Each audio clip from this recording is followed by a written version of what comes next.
कोणाचा आवाज जनतेचा काही दिशातून खुलला राष्ट्रवादी पुन्हा प्रगतीच्या वाटेने जाऊया साथीने एका मुखाने हो बोला राष्ट्रवादी पुन्हा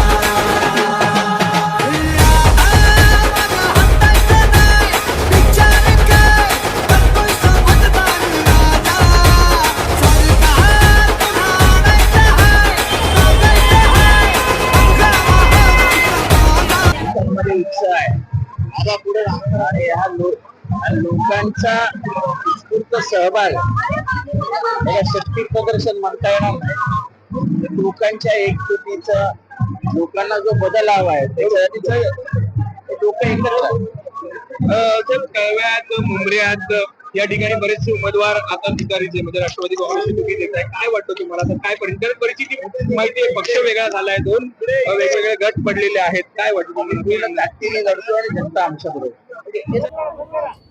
विजयाचीच नांदी आहे आणि शक्ती प्रदर्शन नाही बोलता येणार याला.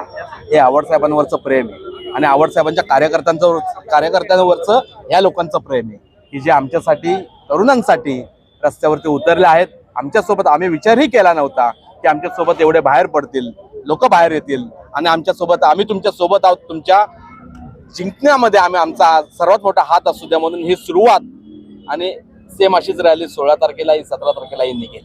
समोर बलाढ्य उमेदवार आहे शिवसेनेचे, त्यांची युती देखील पार पडते. काय वाटतं ह्या समोर लोक कामांवरती विश्वास ठेवतात आणि ज्या पद्धतीची कामं आम्ही केली आवड साहेबांनी केली आहेत म्हणजे आवड साहेबांनी इतिहास घडवलाय कळव्या मुंबऱ्यामध्ये.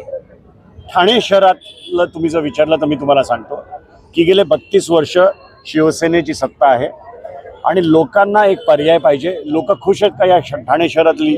तर लोक खुश नाही आहेत. समस्या कुठेही हल झालेल्या नाही आहेत आणि ते पर्याय म्हणून आमच्या 4 पक्षांकडे बघतायत. आम्ही जर एकत्र आलो तर त्यांना तो पर्याय दिसेल आणि येणाऱ्या 16 तारखेला आमची सत्ता या महानगरपालिकेवर असेल असं मला ठामपणे या ठिकाणी वाटतं.